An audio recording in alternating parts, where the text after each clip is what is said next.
Olá, pessoal, tudo bem? Sejam bem-vindos ao último programa falando de Vale Tudo, porque afinal de contas a novela terminou, né, gente?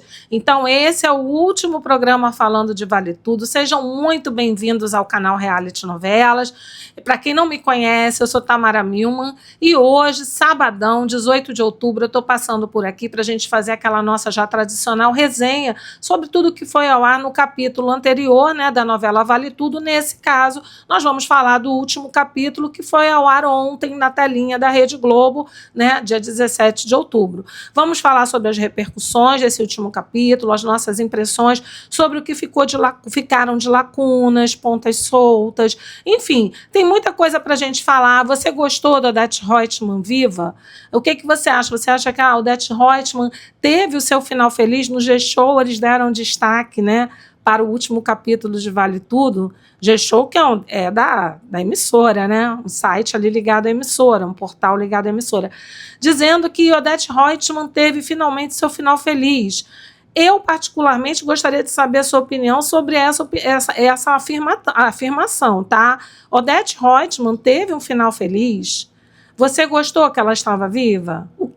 Eu vi aqui muitos finais aqui do pessoal do nosso canal, né? Muita gente aí até que é inteirada com televisão, pessoal que trabalha com dublagem profissional, pessoal que já trabalhou em produção de novelas, inclusive. Então tem muita gente antenada de verdade aqui da área, mas também tem muita gente que sabe sobre novelas, porque afinal de contas a gente desde pequenininho brasileiro cresce, nasce, cresce e enfim floresce sempre consumindo novelas, né? Principalmente as da Rede Globo, porque virou um monopólio, infelizmente, já que o SBT e a Record não estão aí com tanto engajamento na produção de novelas de fato capazes de competir com as novelas da Rede Globo. Mas isso é um outro assunto. Hoje a gente vai falar aí sobre o último capítulo desse pseudo remake de Vale Tudo e, logicamente, que eu quero sempre saber a sua opinião, porque, afinal de contas, mais do que um canal, o Reality Novelas é uma grande comunidade de noveleiros e noveleiras, pessoas aí super por dentro das novelas, apaixonadíssimos por novelas, por séries,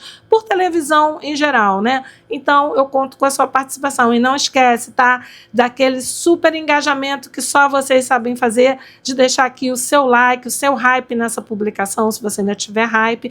E se você quiser apoiar o canal, mande o seu superchat, o seu valeu demais, que a gente no próximo vídeo destaca a sua mensagem para todos os inscritos aqui do canal e também para todo mundo que vier assistir a próxima publicação, tá?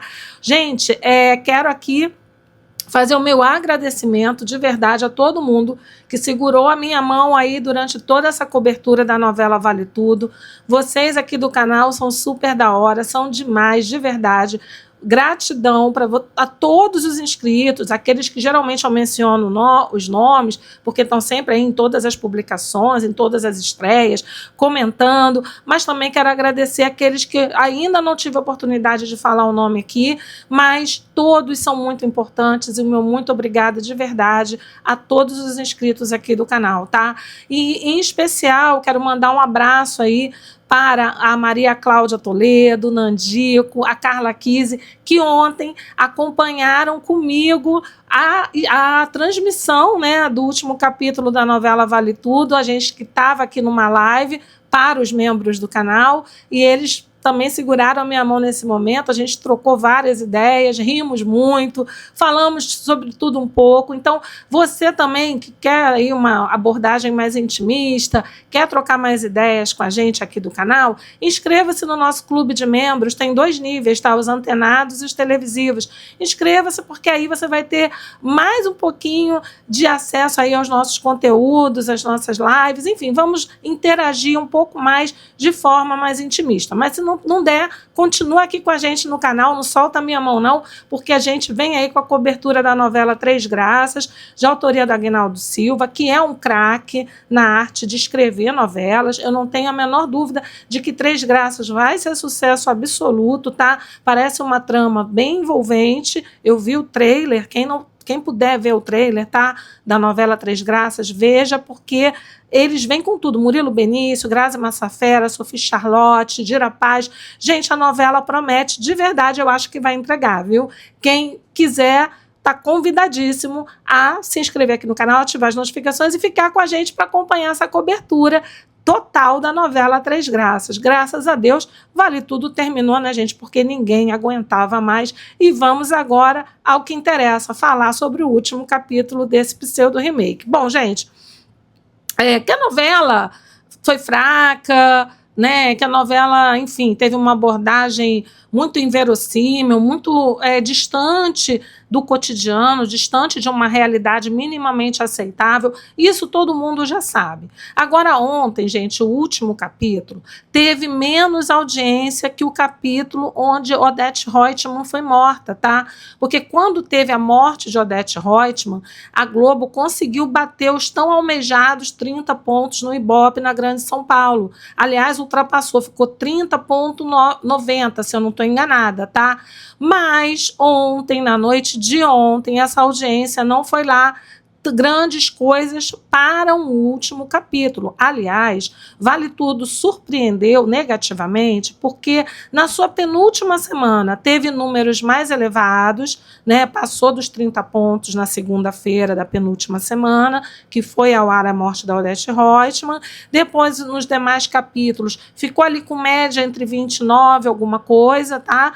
Isso na penúltima semana. E na última semana, gente, teve dia dessa semana, que terminou a novela, que a Globo bateu aí, ficou na casa dos 26 pontos no Ibope, ou seja, baixou, caiu bastante para a audiência que vinha apresentando na penúltima semana. Para vocês terem uma ideia, o último capítulo ficar abaixo, em termos de número, do capítulo onde a Odete Roitman foi, em tese, morta, porque ela não morreu. A gente viu ontem, né, que a Odete está vivíssima, mas naquele capítulo ali da suposta morte de Odete, a Globo conseguiu ali um número tão almejado que não se repetiu nem de perto, tá? Nem de longe nessa última semana. Essa última semana, na minha opinião, foi algo assim, digamos que tenha sido um movimento, um feito negativo, assim, que a gente não costuma ver nas telenovelas. O normal é que, à medida que vai se aproximando do último capítulo, a audiência vai proporcionalmente crescendo a cada dia mais. E com esse pseudo-remake aconteceu um movimento inverso, tá? Última semana aí, a audiência é bem mais baixa do que na penúltima semana, como eu já disse. Bom, gente, vamos falar e começando a falar também sobre a questão do excesso de propagandas. Foi assim durante todos os meses que a novela foi transmitida, foi ao ar, e ontem não foi diferente. O último capítulo estava com excesso de propagandas, excesso mesmo, tá? E poucas narrativas. Teve muito mais enrolação e propagandas do que, de fato, desfechos, que é o que você espera, é o que o telespectador espera para um último capítulo, tá? Achei que, na verdade, de desfecho mesmo, não teve muita coisa, a não ser que a Manuela Dias nos vendeu a ideia de que felicidade é ter um parceiro ao lado, porque ela, ou para dar um cala-boca em todo mundo que ela apagou durante a trama, ou sei lá qual era a mensagem, né, subliminar que ela quis nos passar, mas a verdade é que ontem foi ao ar o casamento de Cecília e Laís, que para mim já eram casadas há muito tempo, afinal de contas, adotaram juntas uma criança, já pareciam ter uma vida ali extremamente estável, tá? E pareciam ter a sua união já oficializada.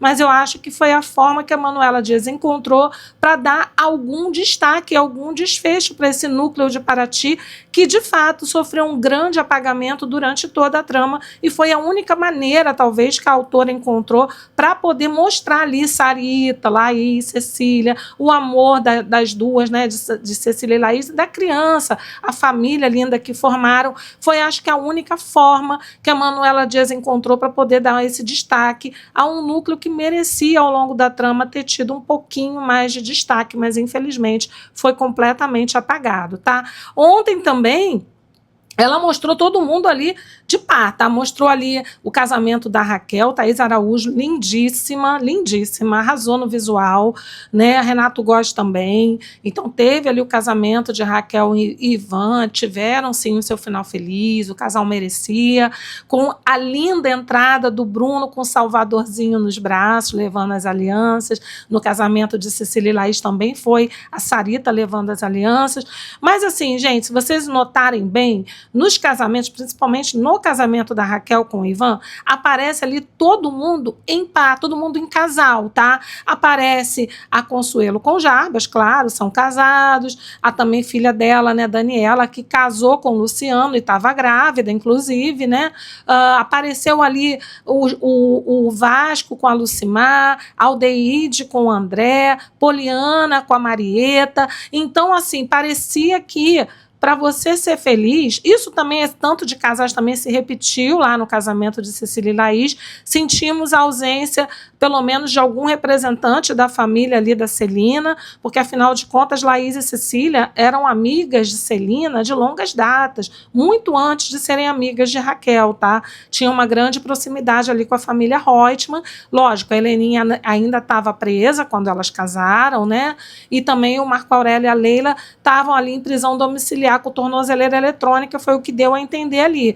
Mas sentimos falta da presença, principalmente de Celina, de Renato, que já usou ali a pousada para eventos, né? Não fizeram parte da confraternização, da oficialização da união delas, tá? Então, assim, achei que foi um furo também ali. Mas o que passou realmente a imagem para a gente é que, para ser feliz, você tem que estar ao lado de alguém. Quando, na verdade, né, sem querer levantar pautas aqui, jamais é a nossa intenção isso, mas, na verdade, para ser feliz, a gente tem que ser feliz consigo mesmo, né? Independente de ter um par ou não, a gente tem que estar feliz com a gente, com os resultados dos nossos esforços, daquilo que a gente conquista, inclusive as amizades. Então, eu acho que colocar todo mundo ali, ter necessariamente que formar um par para todos os personagens, eu achei que foi ali a maior furada, tá? Não vi o final feliz de Celina ao lado de Esteban, mas tendo em vista que ele acompanhou a Celina, né, no enterro de Odete, no pseudo enterro de Odete Roitman, tudo nesse remake é pseudo, porque de fato não existiu remake. Para alguns foi uma paródia. Hoje eu começo até a aceitar um pouco mais esse pensamento, né? Mas eu acho que, de fato, nem paródia foi, eu acho que foi uma obra completamente nova, tá? Que aproveitou ali um gancho apenas para fins publicitários. Vale Tudo foi um sucesso publicitário, sem dúvida, foi um sucesso nas redes sociais. São pessoas que não assistem, de fato, ou não estão acostumadas, de fato, a assistir novela como o noveleiro raiz está acostumado.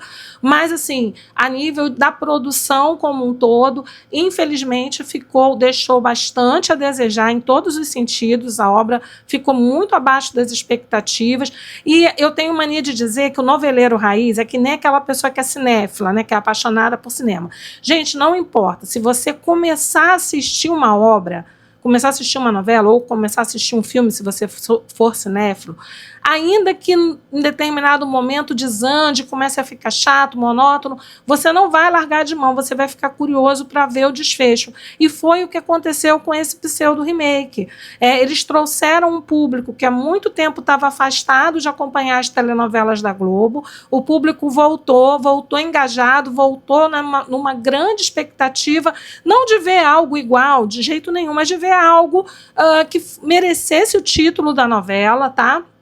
Dá até vergonha na abertura, na música de abertura ali, na abertura da novela, vira o nome, né, sendo uma criação de Aguinaldo Silva, Leonor Barcelos e Gilberto Braga. Pelo amor de Deus, o Gilberto e a Leonor devem estar se revirando no túmulo, porque, de fato, era algo para nem mencionarem o nome deles nessa situação caótica que, no final, acabou virando Vale Tudo. Do meio para o fim. O início parecia que ia ser igual. E o problema foi esse. Muita gente se perguntava assim, mas se vocês não gostam, por que vocês continuam assistindo a novela? Pessoas que gostam desse pseudo remake vinham aqui no canal e achavam uma aberração que o pessoal aqui do canal criticava, mas continuava assistindo.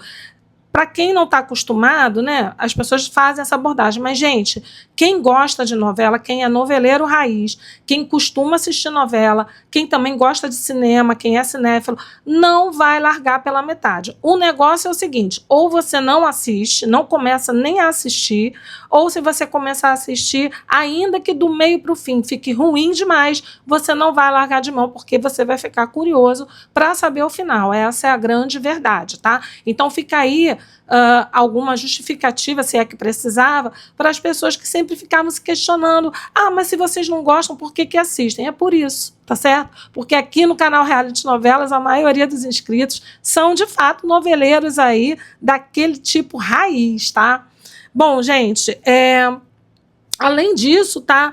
Nesse último capítulo, mostrou ali a prisão, muito rápida, inclusive, de Marco Aurélio e Leila, né? Foram logo liberados, algo que, inclusive, a gente já tinha comentado aqui que se o Marco Aurélio fosse logo liberado e a Leila também, porque quem fazia a lavagem de dinheiro era a Leila, tá? Juntamente, obviamente, com o Marco Aurélio, que desviava o dinheiro da TCA, foram liberados quando estavam tentando fugir do país e com recursos para tanto, tá? Fretaram jatinho, tinham todos os recursos possíveis para uma fuga bem sucedida.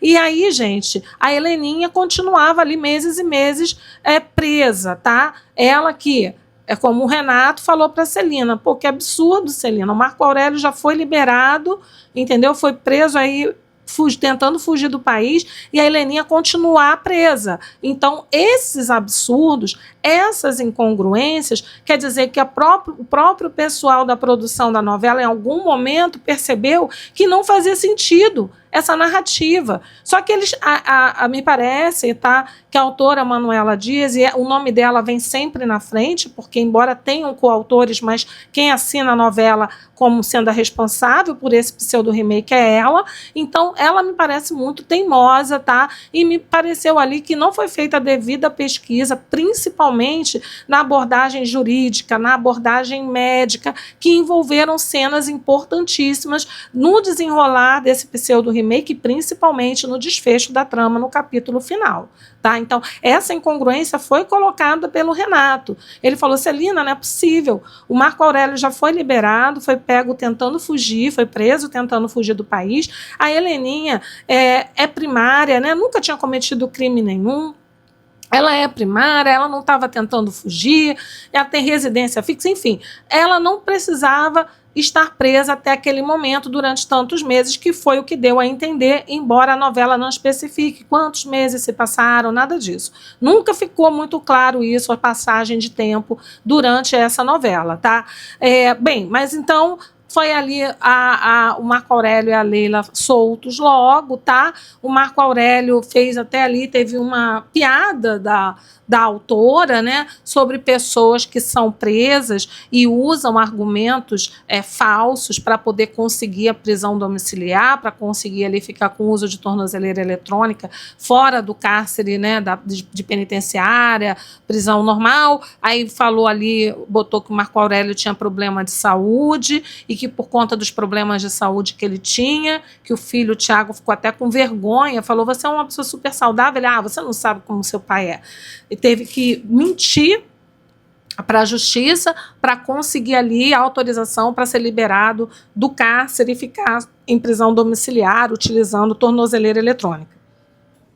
Eu, particularmente, achei de péssimo tom, tá? Acho que a Manuela Dias tem que ela não querer abordar a questão política, tudo bem, mas não precisa querer também colocar abaixo de nada todas as instituições, né? A polícia, para mim, ficou claro ali que aquele delegado que conduziu a investigação da morte da Odete Roitman, já que não tinha nenhuma cena dando a entender que ele tinha sido subornado, nada disso, tinha se vendido para a Odete, pareceu ali o ápice da incompetência, colocou a polícia como incompetente.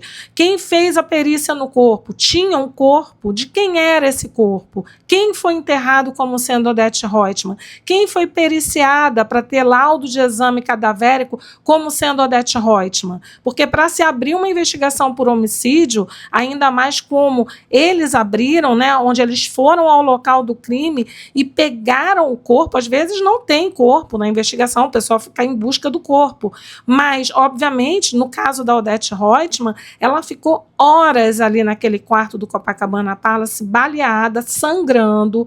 Uma perícia em local de crime não é rápida, gente, não é rápida, porque vão se apurar todos os vestígios deixados no local de crime, né?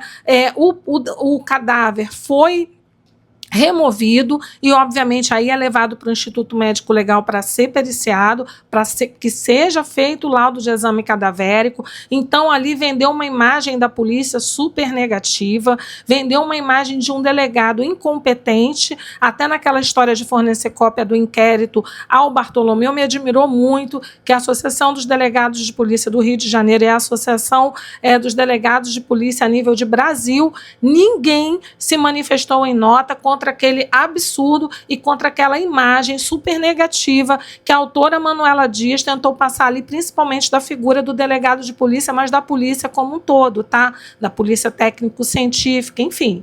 Foi um fiasco, tá? Agora, falando sobre o ponto de vista médico, a Odete ficou horas no quarto do Copacabana Palace. Se ela teve uma perfuração causada por bala de fogo, ela estava ali sangrando há horas, né? Até comunicar a polícia, até todo o aparato se locomover, até se fazer o levantamento de todo o local, até fazer a liberação do corpo. Gente, isso demora aí horas e horas. E aí não é tão rapidinho assim, não. A mulher estava ali perdendo sangue. Depois ela entra no rabecão, né? Sei lá, foi removido. Porque, em tese, teria que ser no rabecão. Estava num carro do Corpo de Bombeiros. Foi liberada, levada, no meio do caminho ela dá um berro, sai de dentro do saco lá que ela estava enrolada, morta, aí tá vivíssima. Ela estava tão viva que ela conseguiu, depois disso tudo, desse tiro, dessas horas todas sangrando, ter forças de sentar. Ela sentou e gritou. Aí o carro do Corpo de Bombeiros, que estava com a sirene ligada, fazendo barulho, conseguiu, eu acho, ouvir o grito da Odete, porque eles pararam. Ou eles estavam mancomunados com a Odete. Nada disso ficou claro na narrativa, o que não me surpreende, porque ao longo desse pseudo-remake, o que a gente mais viu foram narrativas sendo jogadas para o telespectador, deixando a cargo do telespectador imaginar o que quisesse, sem se preocupar de fato em nos dar o que uma telenovela costuma dar, uma narrativa coerente, ainda que envolva uma ou outra coisa inverossímil, né? Meio que fuja completamente da realidade, mas não o tempo todo, a toda hora, tá? Então a Odete foi ali, depois ela foi para um local que parecia um local improvisado para se fazer a retirada do projétil de arma de fogo.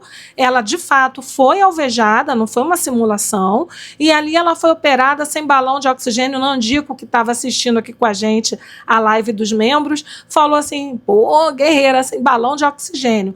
Foi feita ali uma cirurgia para retirada do projétil, né? Ela ficou ali com uma equipe de médicos e parecia até uma cena de mafiosos, porque em volta dos médicos fazendo a cirurgia, da equipe cirúrgica, né, tinha ali um quantitativo de homens armados e o Freitas ali naquele lugar. Freitas, que havia recebido um telefonema logo após ter sido anunciada na televisão a morte de Odete Roitman, o assassinato de Odete Roitman.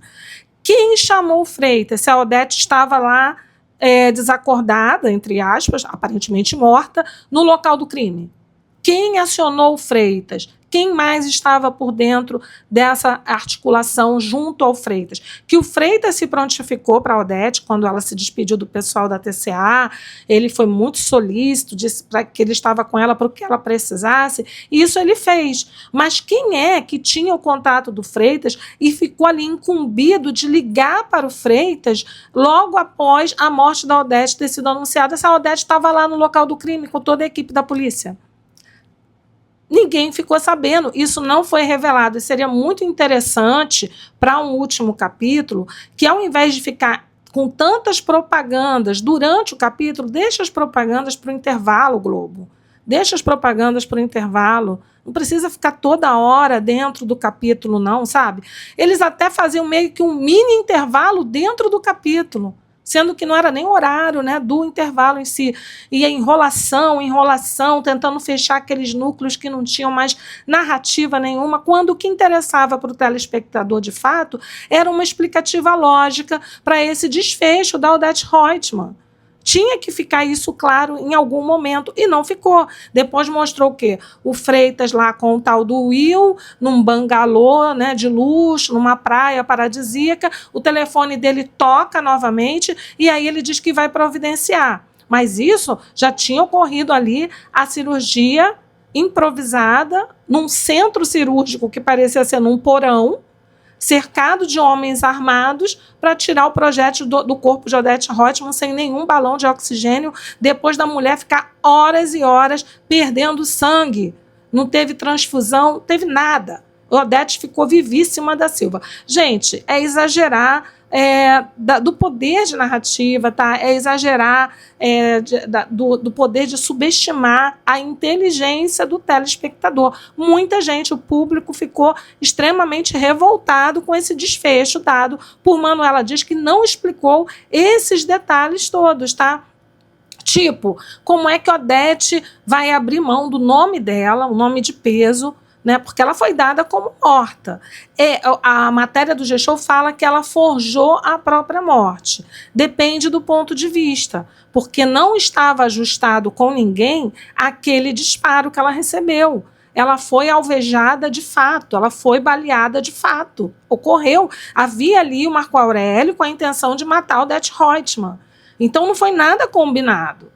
Né? O que aconteceu depois foi que ela se salvou lá com a ajuda do Freitas, e por que o Freitas ninguém sabe. E como que o Freitas foi acionado para providenciar a equipe cirúrgica, ninguém sabe. E como que o Freitas fez, que transferência é aquela que o Freitas falou?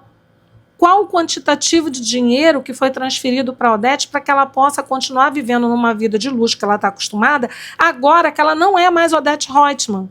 Agora que ela vai ter que ter uma outra identidade. E parece a preguiça da Manuela Dias em fazer uma narrativa diferente, porque parece exatamente a narrativa dada ao Leonardo, que não morreu, ficou com outra identidade durante anos, né, afastado da família, só que ele ficou vivendo ali, né, numa condição subhumana, porque ele não tinha a assistência médica que ele necessitava para poder se recuperar de fato. A gente viu que depois que o Leonardo foi para a casa da Celina, ele melhorou bastante no final da novela. Já estava conseguindo ali expressar, né, algumas de suas vontades, algumas reações de maneira mais clara. Então, realmente, assim, para mim, essas lacunas, e para o público em geral, realmente ficou como chamar o público de bobo, de tolo, fazer o público de tolo, né? E eu sei que talvez a Globo esteja avisando aí, talvez, uma outra novela falando apenas da Odete Roitman, ou apenas dos vilões, que foi o que de fato a Manuela Dias, a autora do remake, fez questão de destacar apenas os vilões: Fátima, César, Marco Aurélio, a Leila, né, que se aliou ao Marco Aurélio, e a Odete Roitman, tá? Então, assim, me parece que ou vai ter alguma coisa sobre esses vilões, ou vai criar uma nova novela sobre a vida de Odete Roitman depois do atentado que ela sofreu, né, depois da quase morte dela e a morte dela aqui no Brasil. Eu não entendi direito qual é a intenção, mas Globo, saiba o seguinte, que se vocês tiveram uma boa audiência, que não foi boa, foi a terceira, se consagrou, tá, gente, como a terceira pior audiência do horário nobre da Rede Globo, horário das 21 horas. Fechou aí como a terceira pior audiência. Mas se vocês conseguiram esse sucesso em publicidade, isso se deu porque talvez os anunciantes, assim como o público mais antigo que voltou a ver novelas, foi por novelas da TV aberta, porque novela todo mundo consome ainda. Mas da TV aberta foi por conta do título, Vale Tudo. Isso chamou a atenção de todo mundo, dos anunciantes e do público que hoje consome mais novela nos streamings, né? Particularmente falando, né, especialistas em novelas, inclusive, dizem que hoje o Brasil, que já foi há tempos atrás um grande exportador de novelas aí, altamente festejadas no exterior, conhecidas no exterior, nossos artistas, nossos autores, nossas obras exportadas com aquele grande padrão de exportação, né, que a gente conhece, que a Globo tinha esse padrão de qualidade.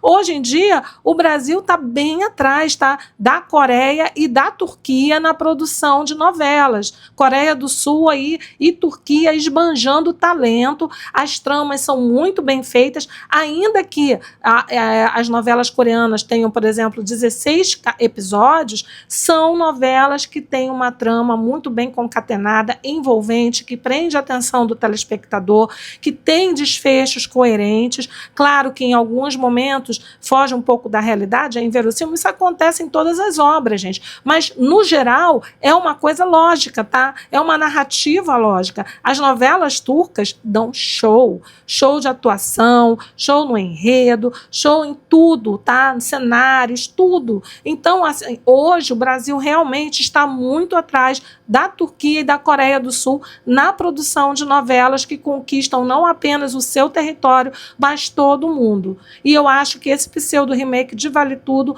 não tem sequer condições de ser exportado, porque ninguém nem sabe direito definir o que essa novela foi. Se foi uma paródia, se foi um reboot, se, não, tem uns que entendem, defendem com unhas e dentes que ainda é remake. Mas, gente, a novela, a trama, né, o eixo foi todo destruído. E Manuela Dias deixou ali a prova de que não vale a pena comprar uma briga com ela, porque Thaís Araújo pagou um preço altíssimo por ter batido de frente com a autora Manuela Dias. Claro que isso tudo veio à tona quando foi anunciado que Raquel voltaria a vender sanduíche natural na praia, mas a gente que não é bobo nem nada imagina que a treta delas duas vem de antes, tá? Não sei se de antes desse pseudo-remake ou durante a trama, quando Thaís Araújo começou a perceber que ela estava perdendo o protagonismo pouco a pouco. Porque lá no início ainda, eu chamei atenção aqui em alguns vídeos aqui do canal que eu falei, gente,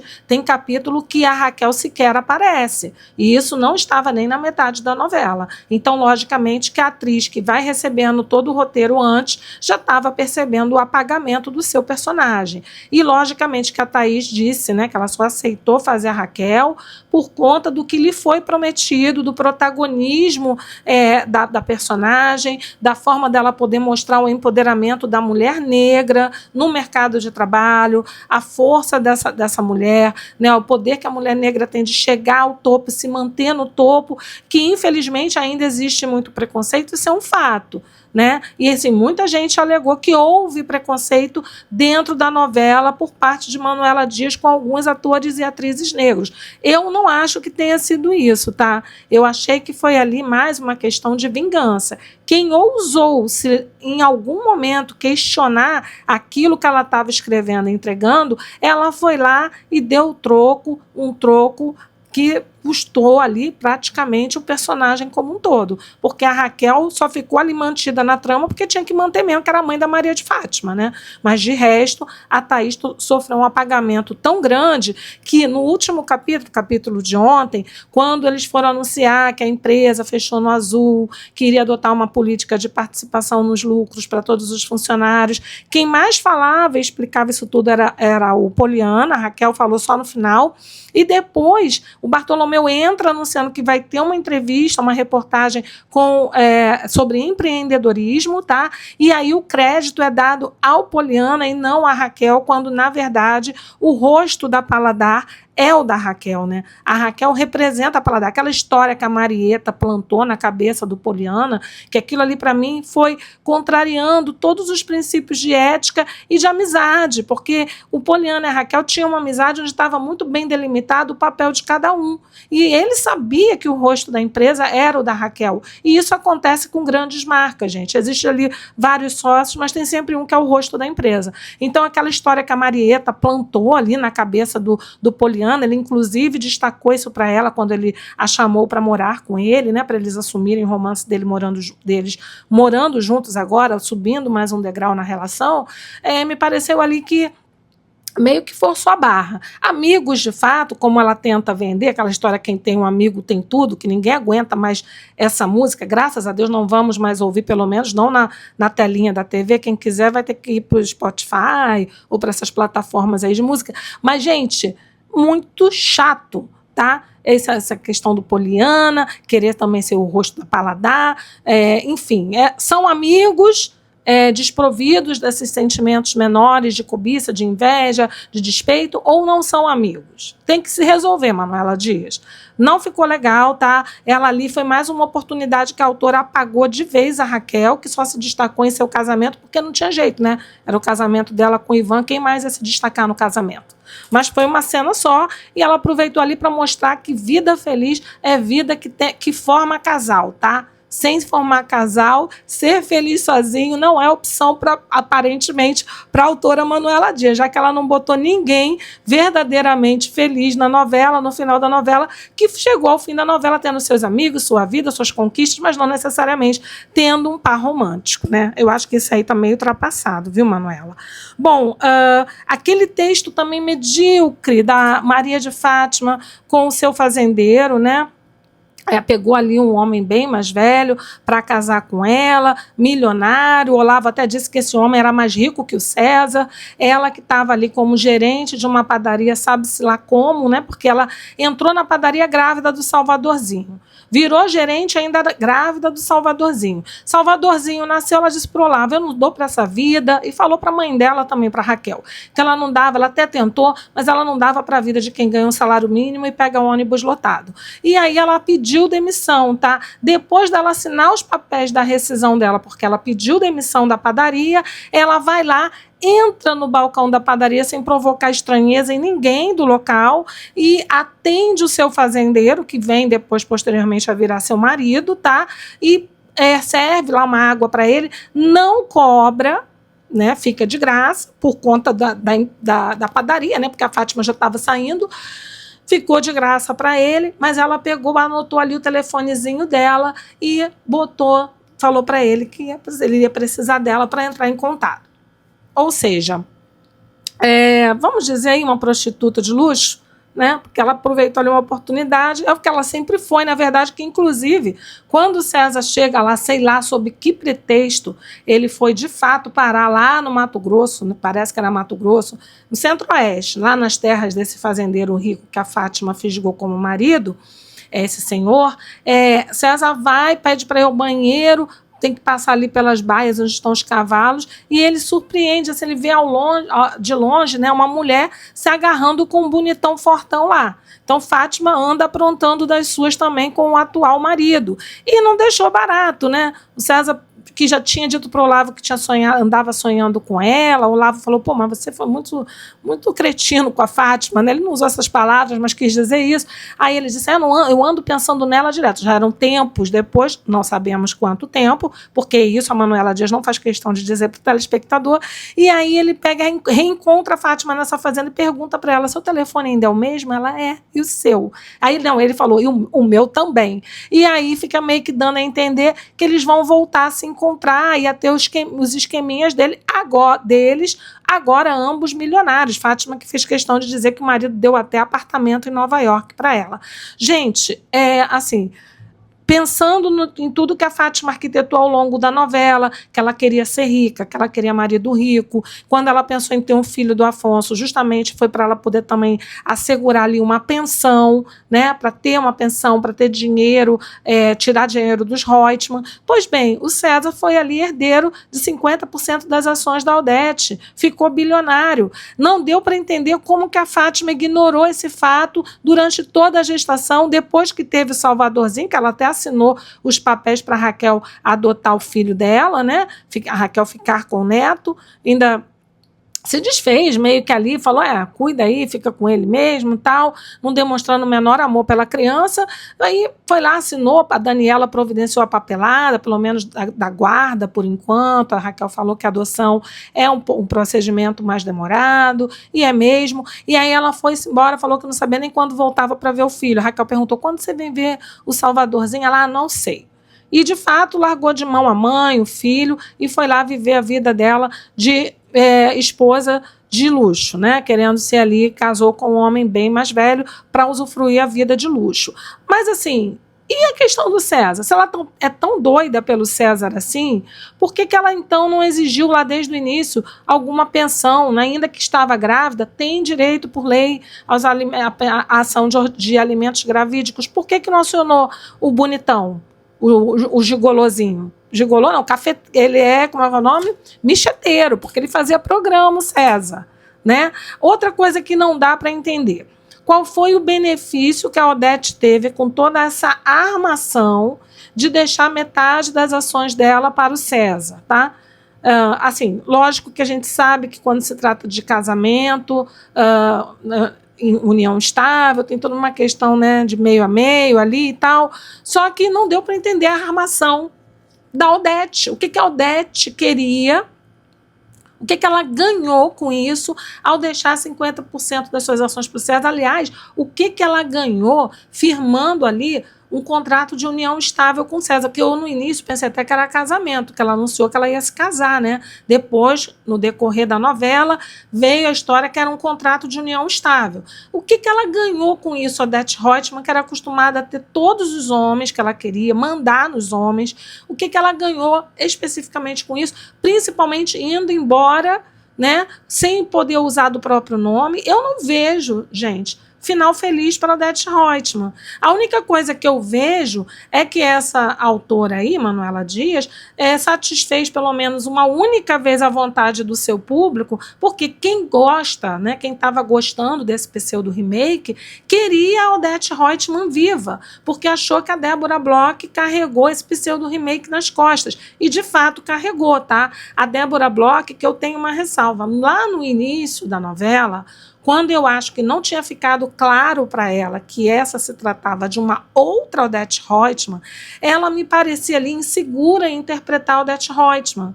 Ficou meio que travada. Por quê? Porque existia sempre a referência da Odete Roitman interpretada por Beatriz Segal.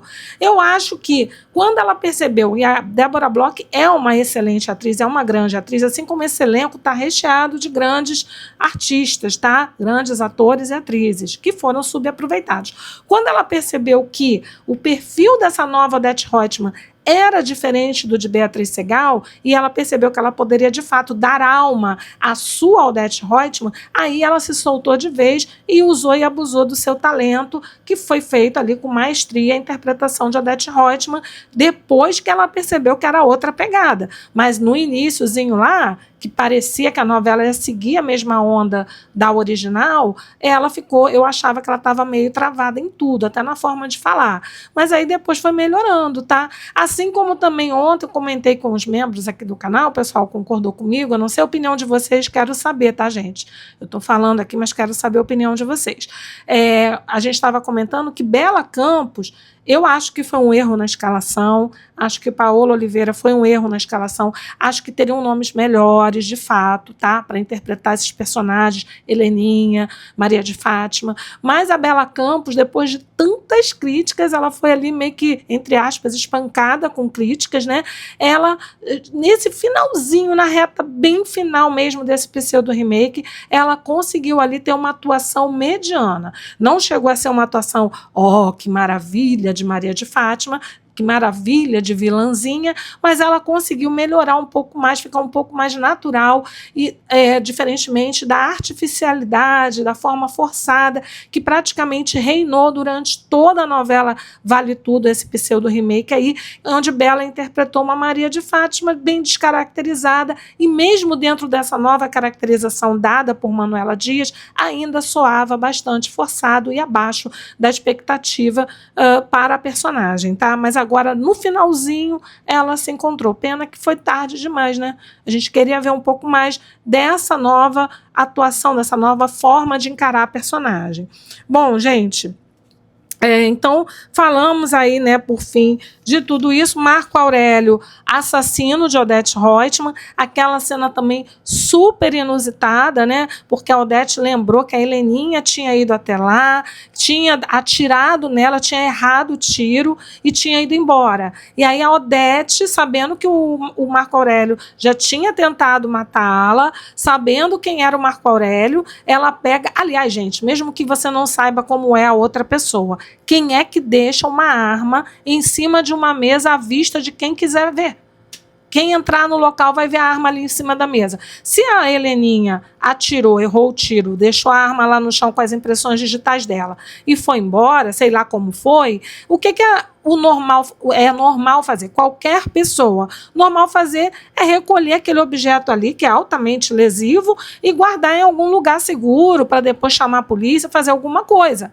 Ainda mais no caso, né? Normalmente, se você não quer tirar ali os vestígios, você tenta pegar um saco plástico, alguma coisa para poder pegar o objeto, guardar, chamar a polícia, ou chama logo a polícia para ir ao local, porque aí já faz a perícia completinha, o objeto é encontrado naquele local. Só que ela não fez nada disso. Como mãe da Heleninha, ela meio que pareceu ali que relevou a atitude da filha. Ela pegou a arma, recolheu a arma, mas deixou em cima da mesa para o Marco Aurélio ver, ainda faz as observações para o Marco Aurélio. Gente, me pareceu assim completamente surreal, fora da realidade de verdade, não convence a ninguém, nem a uma criança de 10 anos, convence, imagina a pessoas adultas que sabem pensar. Sinceramente, é uma afronta, tá?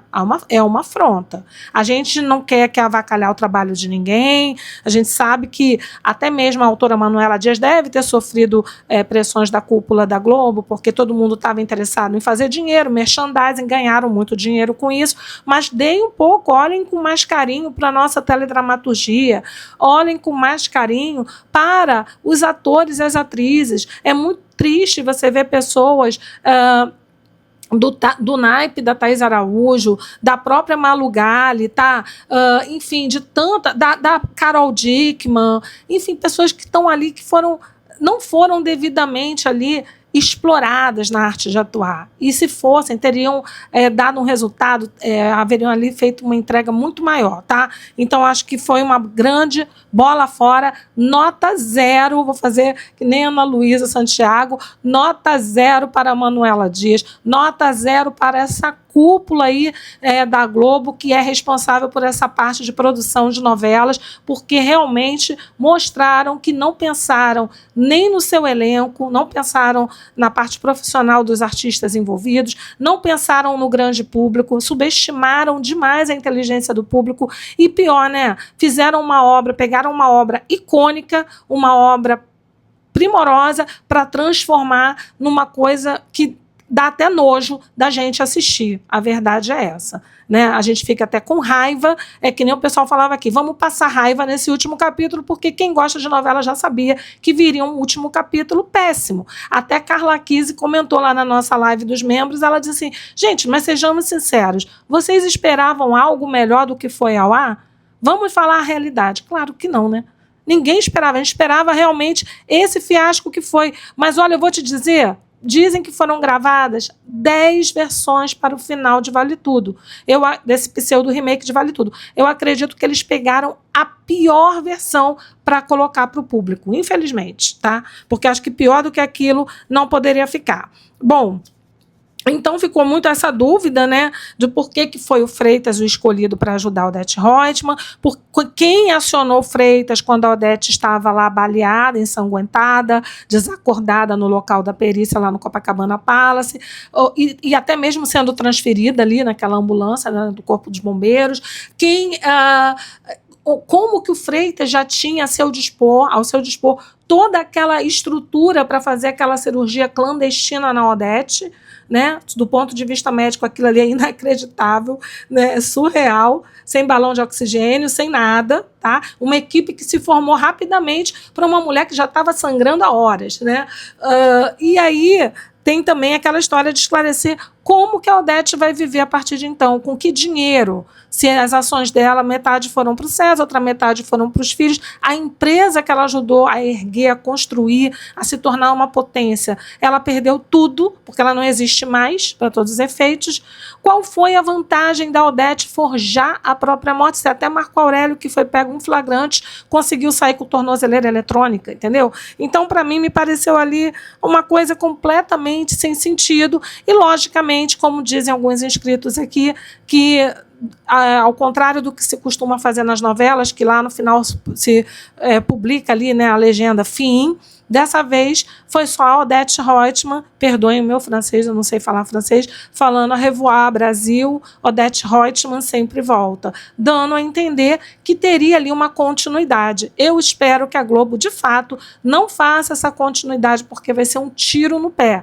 Quem assistiu esse pseudo-remake porque tinha uma expectativa, se decepcionou e com certeza não vai querer nem assistir o primeiro capítulo se tiver de uma Vale Tudo 2 ou de uma novela voltada para a vida de Odete Roitman pós-atentado. Ninguém vai querer saber disso, tá? Outra coisa também que eu acho que a Manuela Dias, como eu disse, ela às vezes pesa a mão. Ela pesou a mão no Olavo e no César, que foram sim o alívio cômico desse pseudo-remake ao lado do Freitas, mas tinha hora que ela também abusava da boa vontade do telespectador e exagerava, pesava na mão na parte cômica dos personagens e acabava transformando os personagens em verdadeiros paspalhos, tá? Eu acho que o Cauã, o Ricardo Teodoro, o Luiz Lobianco fizeram o possível para entregar uma boa atuação dentro daquilo que eles tinham em mãos, né? Dentro do roteiro, do script que a autora deu para eles. Eles fizeram ali realmente arte, porque eles improvisaram, talvez, eles vestiram a camisa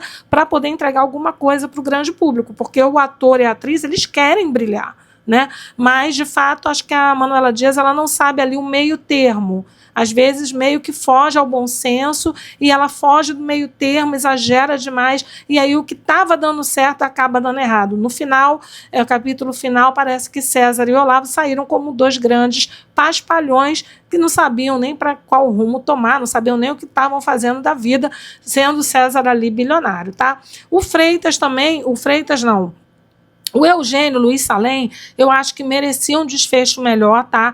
Porque ele foi apagado durante toda a trama, é um grande ator, tá? É um ator que tem potência aí, tem potencial para entregar coisas boas para o telespectador, foi subaproveitado, foi um figurante de luxo, o tempo inteiro com aquela história de água saborizada, chazinho, Dona Celina para cá, Dona Heleninha para colar. E, na verdade, gente, o último capítulo, a Manuela Dias tirou onda, né? Como que eu poderia dizer, não, fez piada do Freitas para o telespectador e acho que na cara do ator Luiz Salem, tá? Porque a trama inteira botou o Freitas ali apenas com essas frases, que é um chazinho, que é um cafezinho, que é uma aguinha saborizada, e ela fez como uma das a última participação do Freitas, do Eugênio na trama, oferecendo água saborizada para Celina. Quer uma aguinha saborizada, Dona Celina? Ah, tenha paciência, né? Qual foi o momento que ela tinha te prometido, parece que tinha dito lá atrás, que ele ainda iria brilhar, o Eugênio ainda iria ter o seu momento de brilhar na trama. Eugênio não brilhou em momento nenhum. Ela tirou aquela pegada, né, de cinéfilo lá dos filmes dos anos 40, 50, que o Eugênio tinha, acho que era 40, 50 ou 30, 40, enfim, eram filmes antigos que ele dominava, que ele abordava, que ele tentava jogar ali junto do dia a dia da família Reutemann, e infelizmente isso foi esvaziado, ela não supriu com nenhuma outra abordagem. Eu achei um roteiro extremamente preguiçoso, poderia ter sido mais bem desenvolvido, tá? Embora, é claro, você falar dessa novela, que foi um ícone no final dos anos 80, porque abordou questões que mexiam também com a questão política, social do país, que estava enfrentando uma fase única do Brasil no final dos anos 80, né? Para tentar trazer para 2025 isso, eu sei que é difícil, era um desafio, mas é por isso a ideia do remake, mas de fato a Globo e a Manuela Dias deixaram de lado essa abordagem político-social e se prenderam mais a outros aspectos, como avacalhar com a atuação da polícia brasileira, né? Tá certo que todas as instituições têm as suas falhas, todos nós somos humanos, temos falhas, mas não precisava avacalhar tanto, né, Manuela Dias? Se era para avacalhar, então mexesse com todo o sistema para você falar um pouco mais. Aí apareceu no final aquele diálogo do Ivan com o pai dele, querendo enaltecer o Brasil, quando, na verdade, muito pouco se falou sobre o Brasil nessa novela. Parece que tinham medo de abordar tanto os pontos positivos como os pontos negativos do país. O Brasil não é só defeitos, né, pessoal? Mas, assim como em todos os lugares, temos qualidades, mas também temos os nossos defeitos, seres humanos, instituições, países, e isso não foi abordado. E no final parece aquela lorota, aquela conversa ali para boi dormir entre o Ivan e o pai dele, para Manuela Dias dizer que ela não esqueceu a face político-social que Vale Tudo deveria ter, mas que esse pseudo-remake não teve. Bom, gente, essas foram as nossas impressões. Eu acredito que eu tenha falado tudo que eu queria sobre esse pseudo-remake. Para mim, foi um final decepcionante, foi um final vazio, foi um final que, na verdade, não deu desfecho a praticamente nada, nem ao maior dos enigmas e nem a maior das personagens dessa trama, que foi a Odete Roitman. Para mim, foi um remake completamente jogado fora. Foi uma obra que pegaram vários talentos, jogaram fora e a Globo não soube aproveitar. Abre o olho, Rede Globo, Manuela Dias. A raiva também não pode levar ao ponto de também levar para o profissional, né? Thaís Araújo, que pelo que a gente soube, viajou para Paris ao lado do marido Lázaro Ramos e não participou da confraternização com todo o elenco. Thaís, que já havia sido excluída de todos os momentos, confraternizações, eventos, sobre o encerramento desse pseudo-remake de Vale Tudo, onde a autora Manuela Dias se fizesse presente, tá? Foi assim no programa do Luciano Huck, foi assim no dia da morte da Odete Roitman, a Thaís Araújo não se fez presente e ela, de início, era uma das protagonistas da trama. Uma pena que a gente veja que isso existe sim, é real em todos os setores, né? Infelizmente, no setor artístico, isso pesa bastante porque compromete o resultado final da obra. Bom, gente, essas eram as nossas impressões. Vou parar por aqui, senão o vídeo fica longo demais. Não esqueçam, eu vou fazer a cobertura completa aqui no canal da novela Três Graças, de Agnaldo Silva. Acompanhem com a gente, solta minha mão não, e deixem aqui o seu like, o seu hype nessa publicação. Se ainda não estão inscritos no canal, inscrevam-se, ativem as notificações, porque a todo momento a gente está por aqui te trazendo novidades, tá? E olha, esse vídeo não está indo ao ar ao vivo, mas o chat está ao vivo. Participem das nossas estreias, tá? Por isso que eu falo para se inscrever e ativar as notificações, porque aí você vai saber quando o vídeo está estreando e o chat está ali ao vivo para todo mundo interagir. Obrigada pela sua paciência, pela sua audiência, pelo seu carinho, pelas inúmeras mensagens de incentivo aqui de todos os inscritos do canal. Eu estou contando com vocês para mais essa jornada sobre a cobertura de Três Graças. Um beijo e até mais. Tchau, pessoal!